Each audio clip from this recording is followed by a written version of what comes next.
好，我们看到这个中国大陆最近不断的在秀出新的这些科技商品或者是科技新品，让大家看到他们的科技进展那包含了现在在网络上面大家在不断转发的说，大陆有一款 AR 眼镜相当厉害啊！我们直接来看一下这一段画面。乐奇，帮我找一条附近的非铺装路线。我为您找到2条线路。选择第1条。好的，这就为您规划路线。乐奇，此情此景，给我播放一首厉害的歌。好的。乐奇，打开导航。OK， 关闭导航。注意前方有人闯红灯，请减速，请减速，请减速，请减速，请减速，请减速。乐奇，支付15元。好的。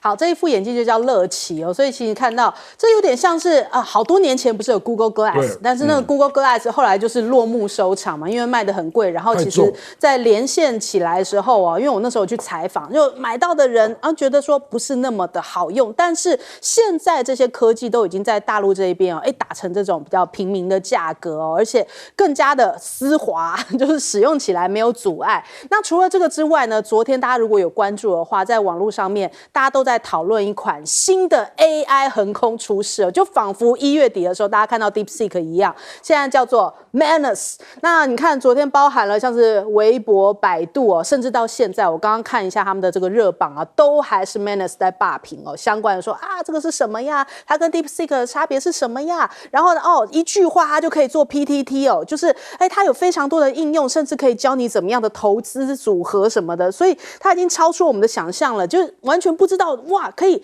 有这么多扩展的功能性那中国大陆的 AI 黑马再加一，这真的是又震撼了 AI 界那其实我们看到他说甚至还有这个超越 OpenAI 的相关的模型但是很多人急着要去试用，昨天大家都在问，因为他们是一个封测的状况，你必须要有一个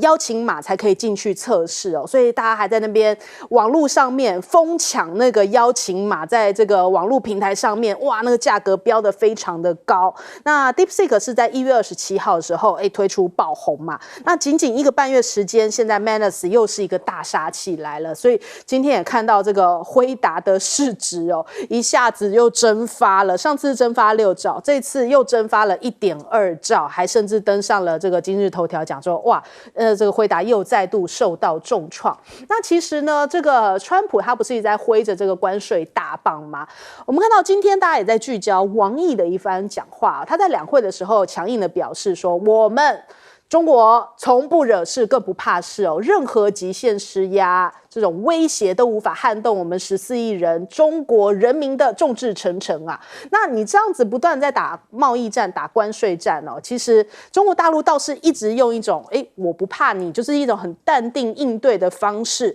那这个对于美国自己本身的经济倒是有一种动摇的情况你看到这个美股再次大跌，道琼收黑了420点，还包含了我们刚刚讲到的辉达也是收到了半年以来的最低点，因为他们自己本身内部的经济在乱，但是看到中国大陆却一直推出一种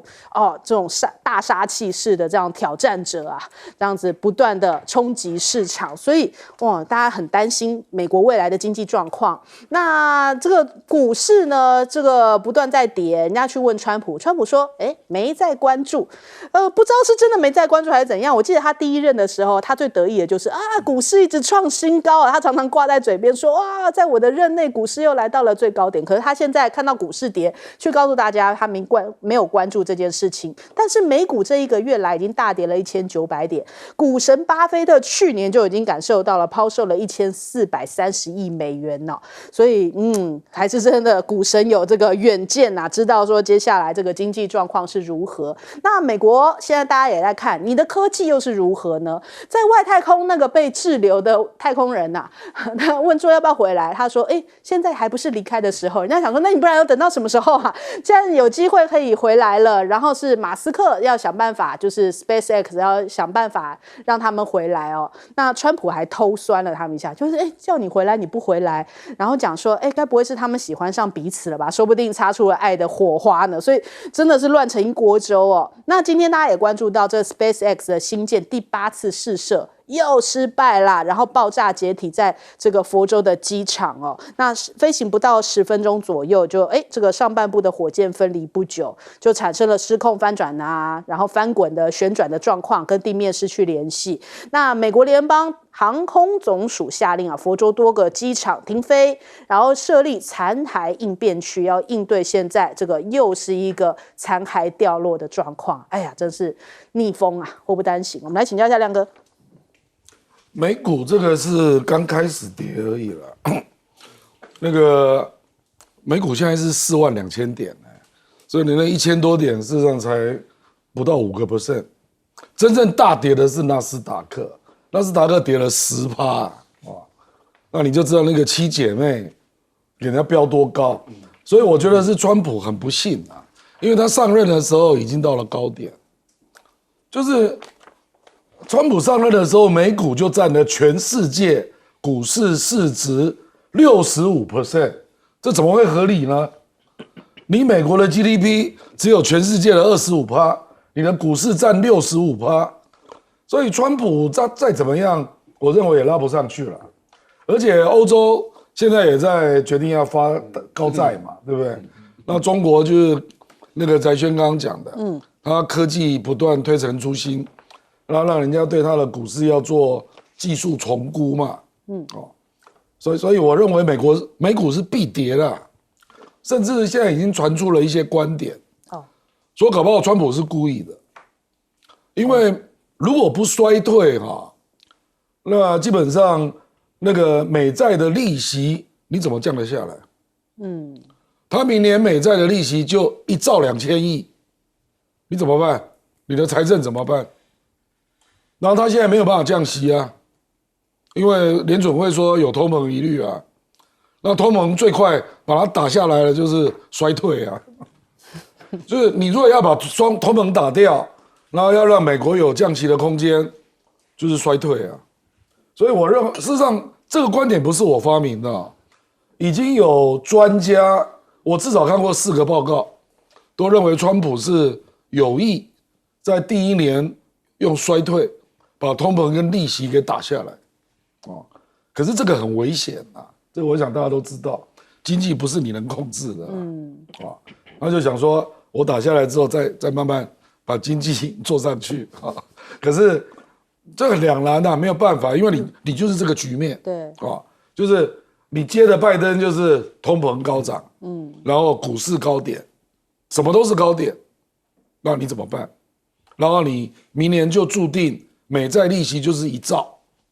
就是现况就是这样嘛，所以你怎么办呢？这个且不管了，川普自己是头痛啊，那中国大陆就比较有意思了。甚至有人认为中国大陆可能会走一波小牛市了有的人更乐观，说搞不好是一波那个多头了那有人说会不会撑到6月或者是整年这有一些原因啊。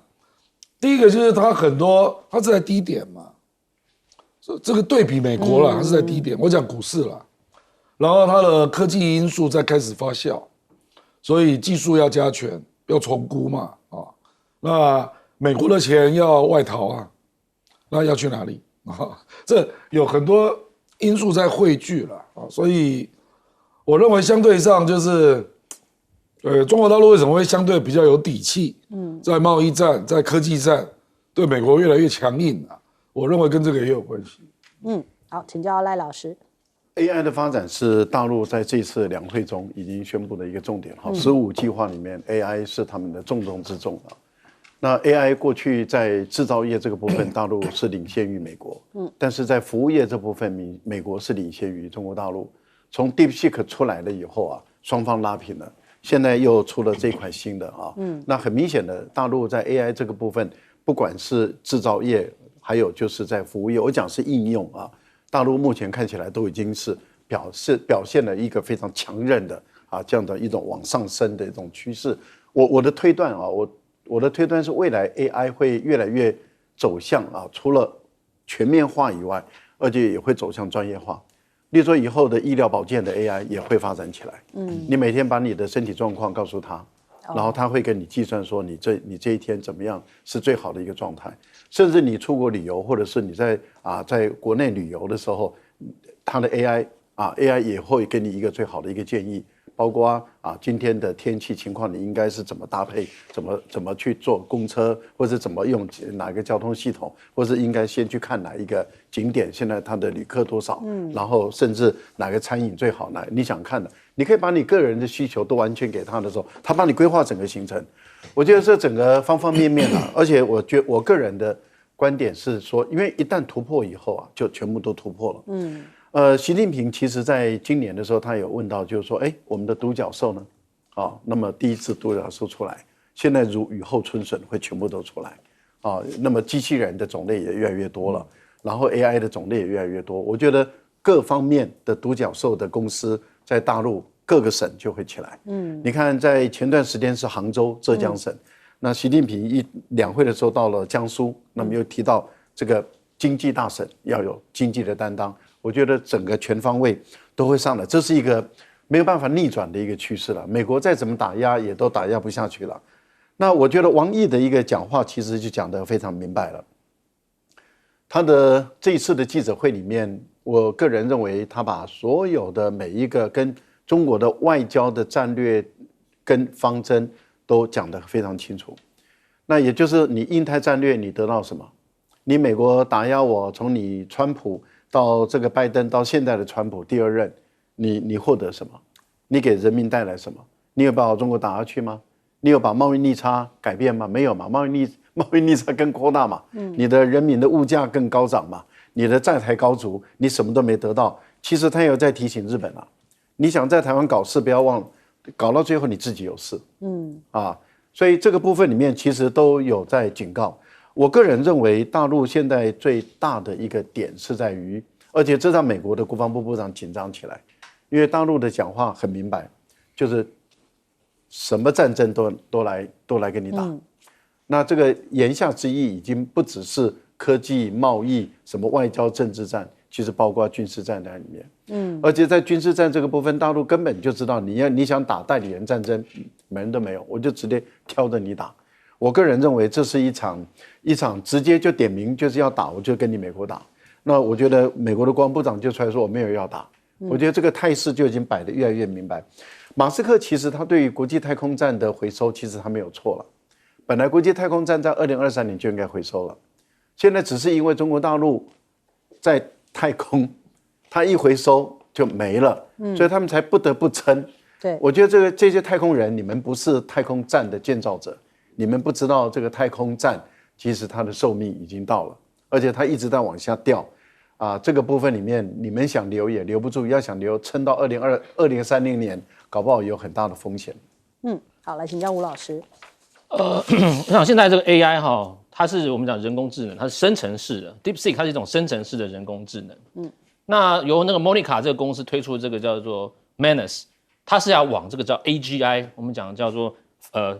不仅是生成式，它是自主式的人工智能。简单讲就是它的运算更强大，并且呢，它不是单领域的。因为我们现在看用这个不管你用 ChatGPT 也好，或者是 DeepSeek， 它是单一个领域，然后它会生成很多资讯给你。但是 AGI 未来要做到的是它的跨领域，它把不同的领域的东西抓进来。并且它有什么？它有逻辑推理、自我反思，更高阶的运算能力。所以这个 Manus 它是目前是 beta 版的，它要往这个方面往前推进的时候，它的目标就在这里。举例来讲，他们这次的发表会就是他们用一个他们那个执行长就这样做一个示范，他说我把这个纽约市把这个安全指数算出来，然后依照呢每个人的这个预算，他用 Python 算那个预算之后呢，再找每个区的房价，最后把学区也一起放进去，帮助你在这边找房子。所以简单讲，譬如说你用 DeepSeek 或者是用一般的 ChatGPT 说我要找美国的纽约某某市的房，他可能就丢一堆资讯给你这样。现在的 Manus 这种 AGI 是它这种多层次，并且呢，它用少量数据，然后把你的这个资讯更完整的，它甚至会反思跟自我逻辑推演更精准的。所以我觉得人类的这个未来的这个想象力跟科技发展是无可限量。那未来如果 Manus 真的完全成功，它是个很大的突破。中国的科技发展是一个非常强大的突破。那造成这个原因是什么？基本上我们常常在讨论美中的这个科技发展最大一个因素还是在储蓄率，我觉得啦。简单讲，是中国的储蓄率是蛮高的。依据数据指出，2021年，中国的储蓄率是占 GDP 45%，同一个时间，美国只有占19%而已。简单讲，中国的储蓄率是美国的大概是2.5倍。那你的储蓄率高，政府就可以用更多的资金投注于研发科研，并且呢，帮助更多的所谓的新创的，我们讲独角兽公司或者是科技公司来制作这个科技的发展。我想这一点是为什么中国大陆在这个科研占 GDP 比率越来越高的一个很重要的原因。我想这可以继续观察。好，我们先休息一下，广告之后马上回来。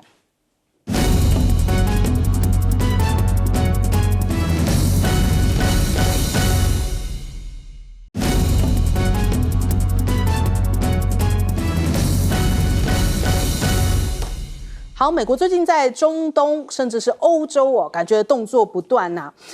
美国的官员呢，他们现在就已经传出来说，下周要在沙国来会谈哦。据传是10号将会在沙国这一边呢，包含了这个泽伦斯基，他们也会在这边进行相关的有意义的会面啊，是不是有可能和谈就选在沙国呢？那白宫也证实美国官员也要跟哈马斯来进行会谈，就谈完了这个俄乌的和谈。还再下一层，半岛电视台讲说这个白宫目前还没有征询以色列方面的这个意见但是他们似乎也是表态，希望就是说，赶快来做相关的这些推进的动作，就是你可以看到动作频频啊。另外呢，川普也说，这个上任之后出访的首站，他也选在沙烏地阿拉伯，甚至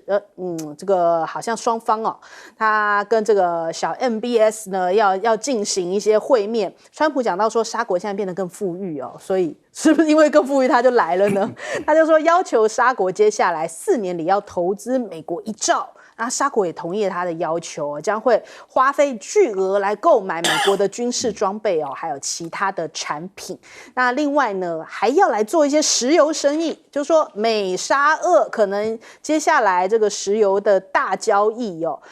也是他们一个主要会谈的一个要点。那还有普京他现在任命了俄罗斯的新驻美大使，结束了5个月的空缺期，看起来这个美俄关系也获得了一些改善呐。那再来，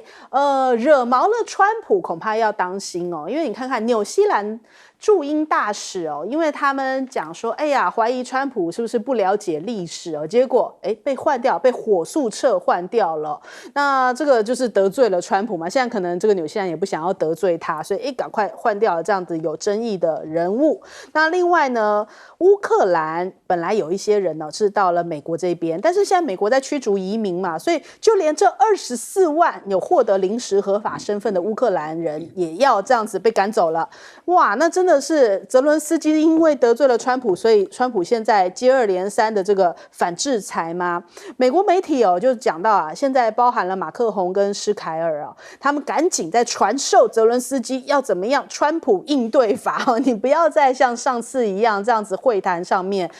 去挑战川普恐怕自己会这个落不得好下场，所以他们就赶快开了5天的这种紧急这个教学，希望能够弥补一下，让这个和谈能够继续推动下去。那另外呢，马克宏倒是好像最近也想要作为这个，因为这一片乱局嘛，他想要当欧洲领头羊嘛。他讲说接下来要来提供一些情报分享，因为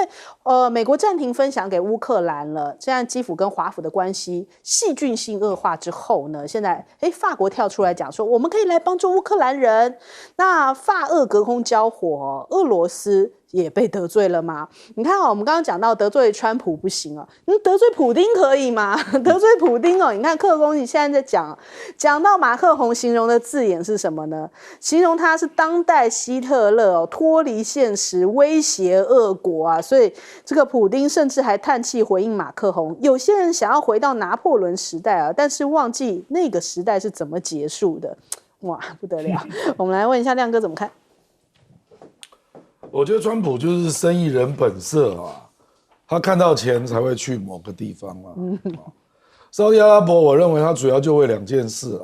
第一个是因为沙烏地阿拉伯说要到美国4年内投资1兆美元他当然要去表达感谢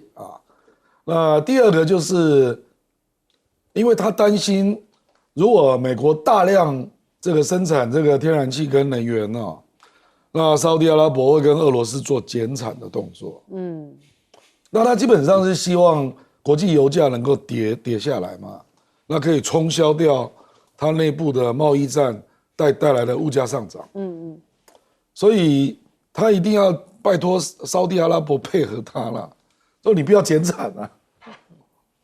所以也要拜托俄罗斯不要减产。所以我认为川普目前因为俄乌战争介入协调，那跟俄罗斯会有一番接触嘛，那现在又跟沙特阿拉伯来做这个接触，所以你们这个标题没有错，就是美沙俄正在做一番的石油交易。因为他们一定要联手才能够把油价给打下来啊。那还有另外，比如说北溪2号现在也在传出说，美国也乐见那个俄罗斯跟德国那条重建嘛，美国怎么可能不介入？所以美国后面德国那一段他也要介入啊。那北溪2号到时候赚的钱他也要分呐。所以川普这个人，你从钱的角度会比较准确啊。所以你看他最近会做的事情，跟俄罗斯有关啊，跟沙特阿拉伯有关。这个真的就是为了要让国际油价要跌下来，因为他现在非常苦恼，就是通膨嘛，那通膨造成他不能降息嘛，那不能降息，明年他的国债的利息他就受不了，至少有1兆2千亿，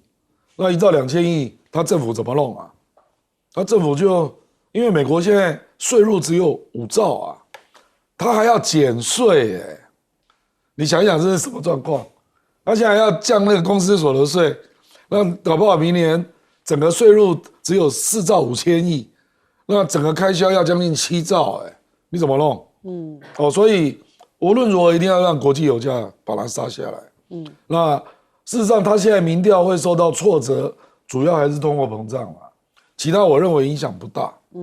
那个什么 Doge 啦，那个马斯克这边乱砍乱杀。其实那个蛮受欢迎的，他真的就是通货膨胀，才造成他的民调受到挫折了。所以这一些我觉得都联动到他要做的事情，贸易战，然后要把通货膨胀它降下来，那国际油价跌是至关重要。好，总之都是跟钱有关的考量。那我们来问一下赖老师。对啊，既然跟钱有关，对于川普来说，他认为这个贸易战关税是一个好的工具一个很好用的一个大刀而且他认为这个大刀很有效，但他问题就在于当他要砍上加拿大的时候，砍上墨西哥的时候，他发现奇怪，这个大刀还会反砍所以他就赶紧的技术性的收缩，但是呢，很有可能这个过了以后再放出来。不过他由于他一直迷信关税，那当然他自己也承认了，他之前不承认，现在他承认了，就一定会影响到物价。影响到物价，那就会影响到联准会的降息的问题。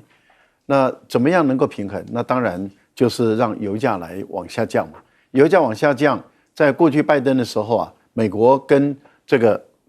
OPEC 还有这个俄罗斯的关系非常不好，所以他根本就是指挥不动，而且事实上是 OPEC 跟这个俄罗斯，就是我们讲 OPEC Plus， 他们本身就主导了整个油价，而美国一点办法都没有。这是在拜登时代，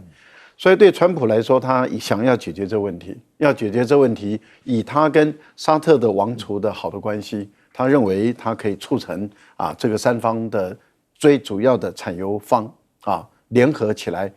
去把油价往下压下去。那在这个部分，目前他看起来进展是蛮顺利的因为沙特也很愿意，因为他跟川普的好关系，跟普丁的好关系，他愿意把这个美俄之间有关于乌克兰的问题由他来作为东道主来解决。那目前解决的进展似乎是朝他们的预设的方向，也是蛮顺利的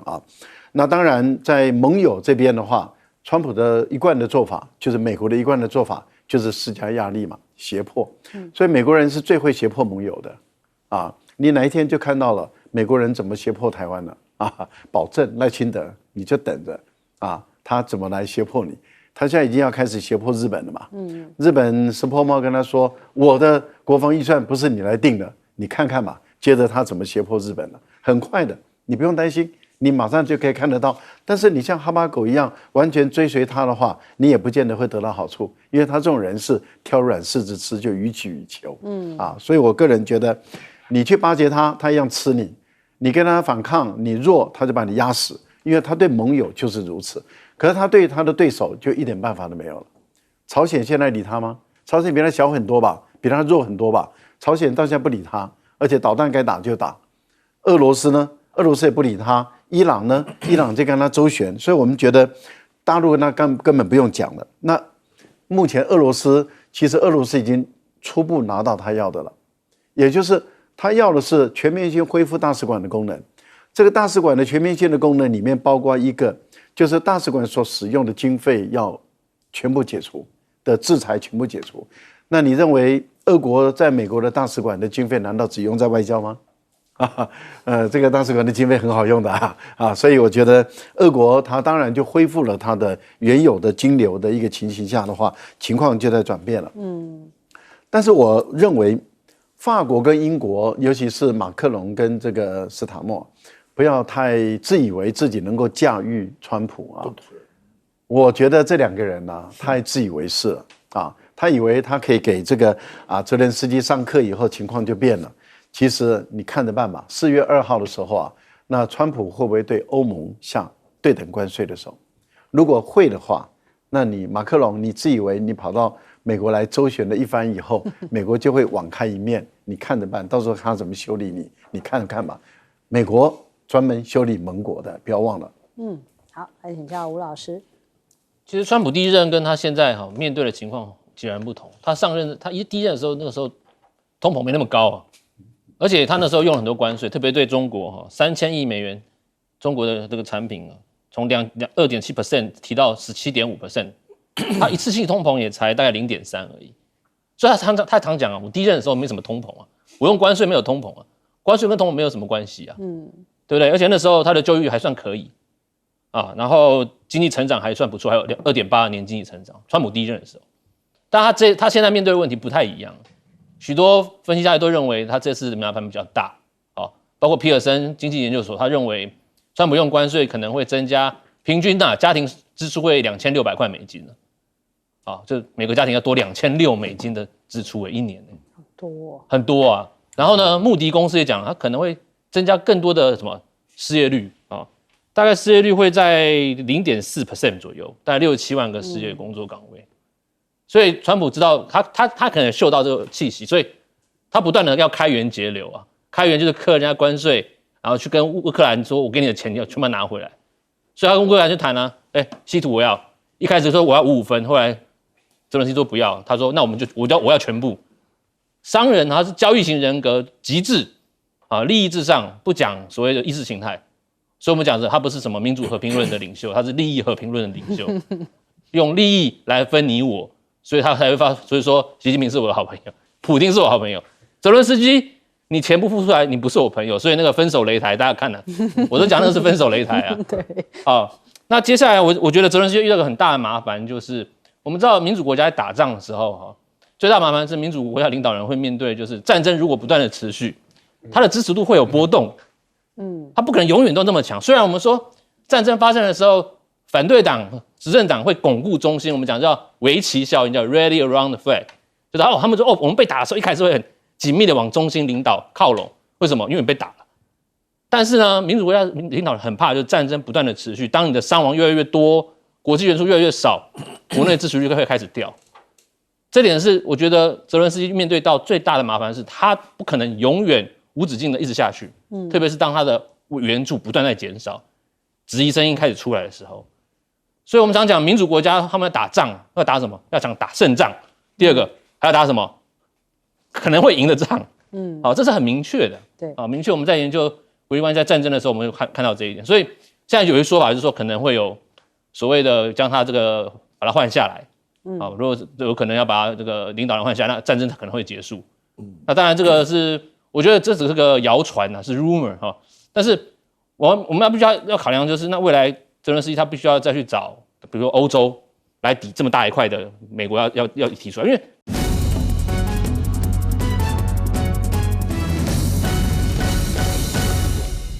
欢迎收看《新闻大白话》，我是主持人翟轩，马上欢迎一下这个阶段加入我们讨论来宾，耶鲁政治学博士郭正亮，大家平安。国际事务专家赖岳谦，主持人好，观众朋友大家好。政大外交系教授吴崇涵，翟轩好，大家好。好，来看看这个赖清德，他不是一直告诉我们大家说，年轻人要有这个国际的视野啊，在2023年曾经就说鼓励年轻人走出国门，走进国际开拓视野跟前瞻思维。然后看到吴峥跟王一川啊直播的嘻嘻哈哈他就讲说，你们两个这个直播啊，严肃一点，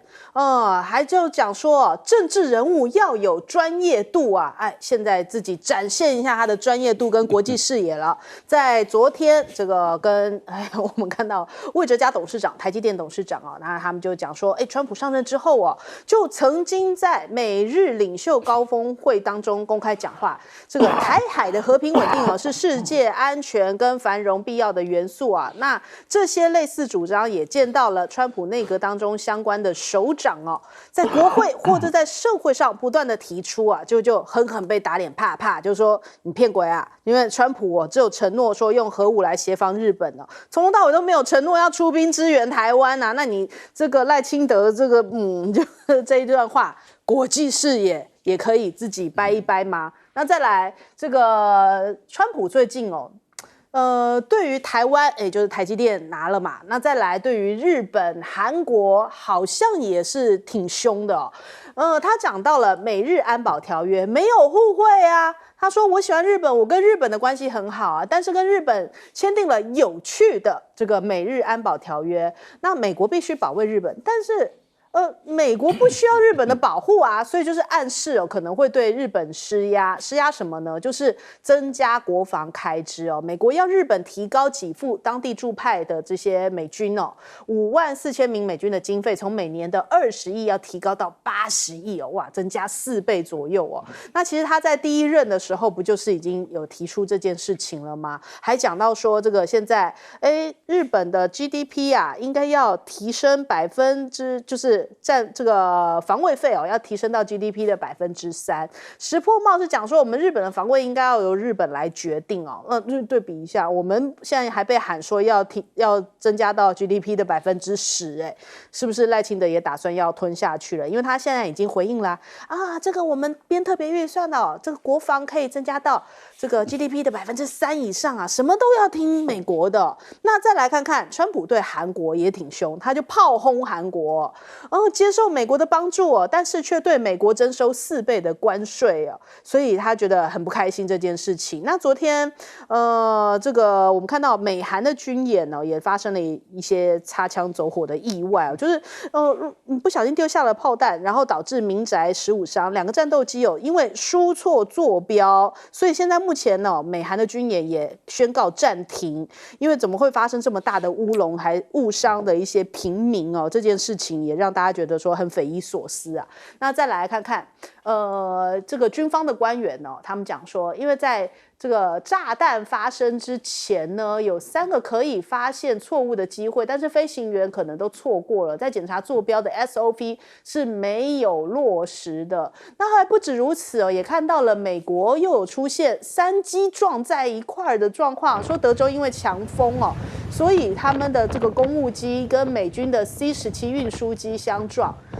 所以人家看到这个状况也觉得很傻眼，怎么最近美国的机温真的是状况连连？那川普的外交策略到底可以持续多久呢？我们看到他在这一次国会演说上面又提了格林兰，又提了这里，提了那里还特别点名了卢比奥，就说因为他现在收回巴拿马运河，就说卢比奥负责这个事情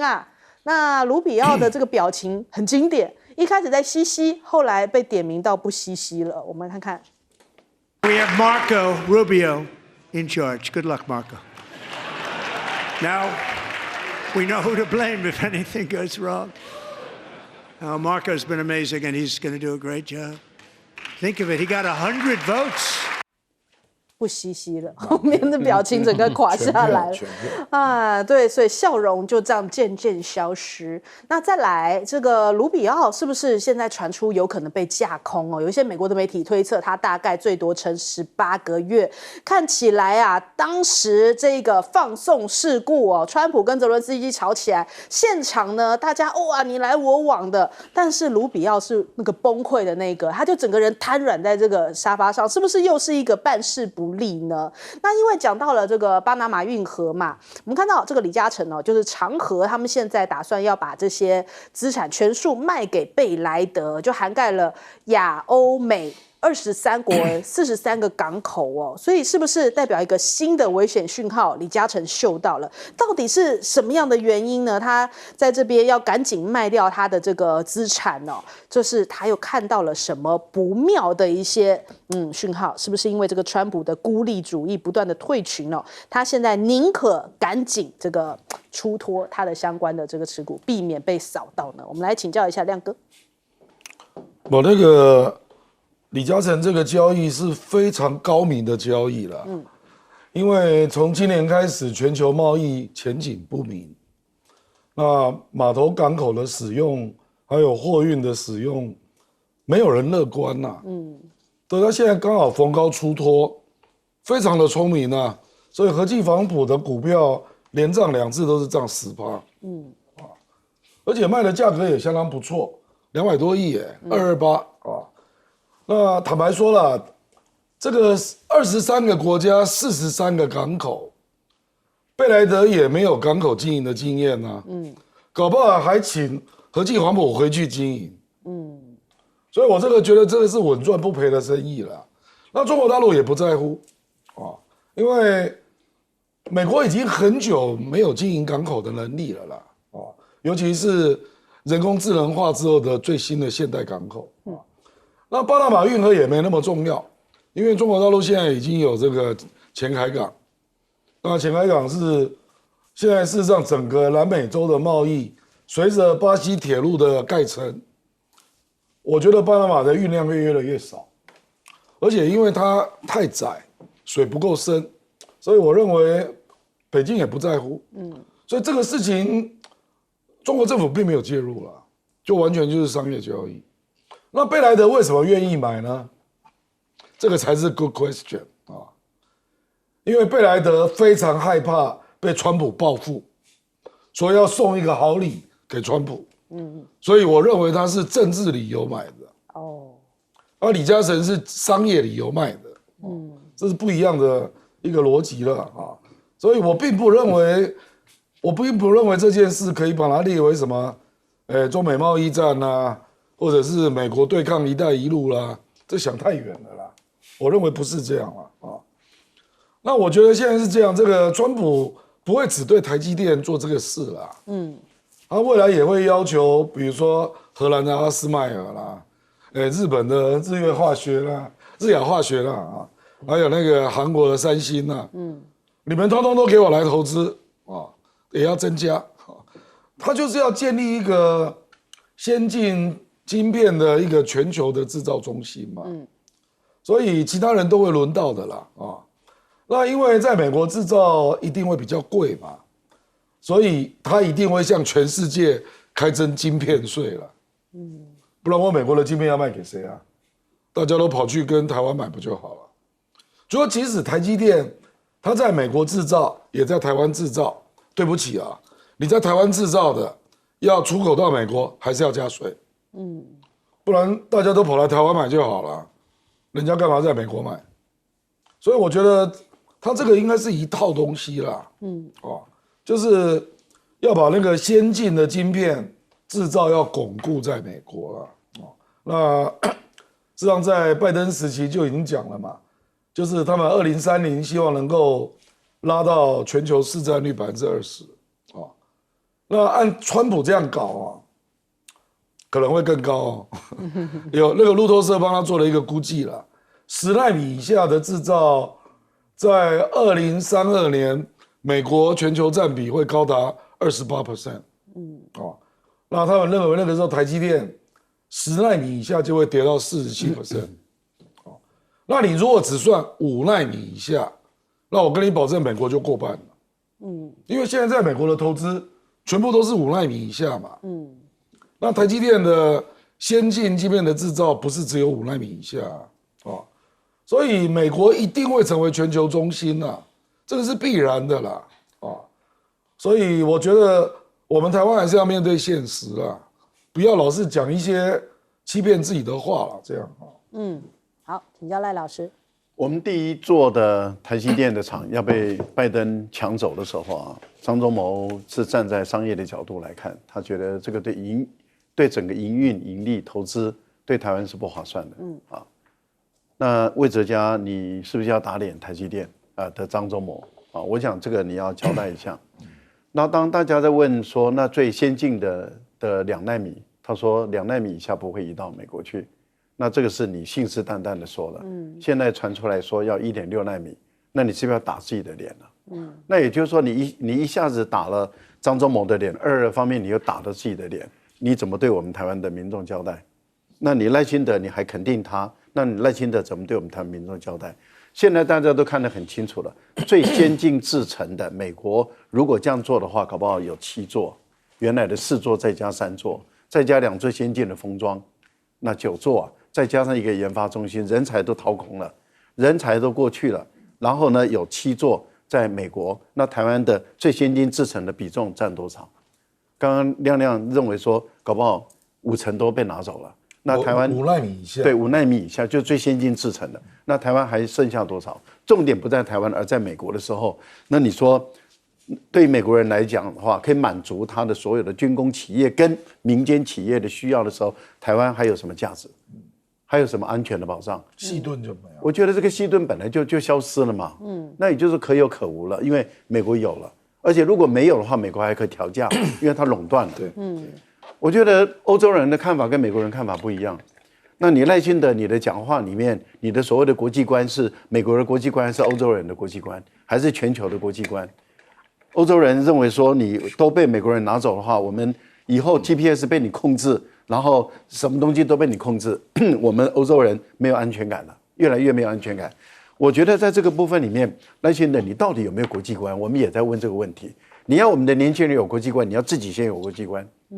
你不能够你自己没有国际观，却要求年轻人要有国际观。另外，我觉得日本是一个悲剧了，因为在川普第1任的时候，他就要求，他不只要求要支付美军在日本这5万多人他的人事费，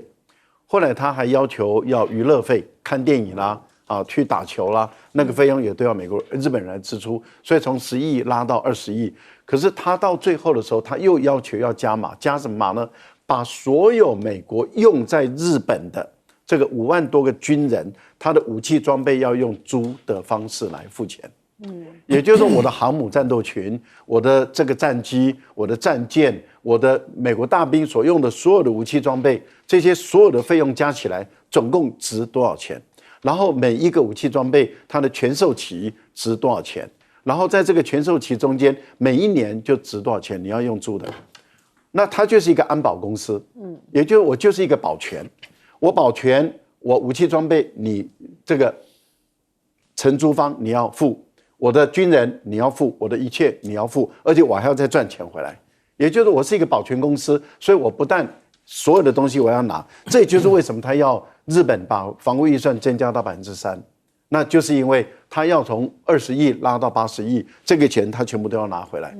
那这样的情况下，那日本为什么不自己养自己的军队就好了？为什么要养美国人的军队？我觉得这个都讲得很明白。卢比奥坦白说，这一次很有可能下礼拜美国跟乌克兰的代表就会在这个沙地阿拉伯来会谈了。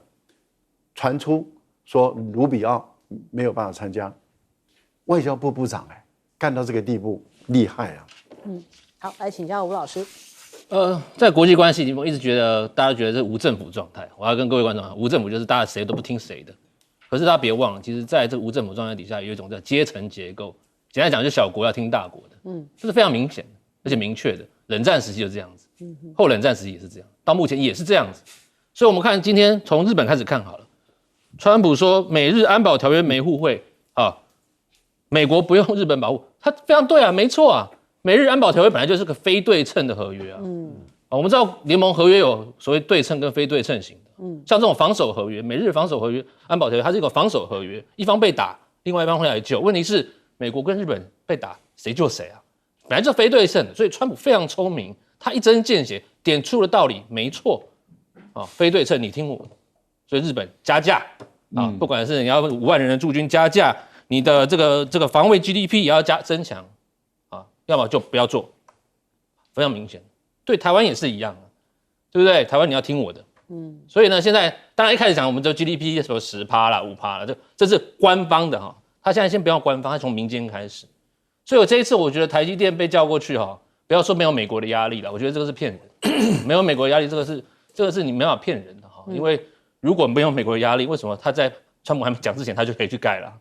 比方说魏哲家强调说，基于客户需求，AI 快速发展，晶片日益要增产，对不对？产能不够，而且是客户需要，所以我们要去盖。你这个东西，你拜登的时候你就可以去盖了，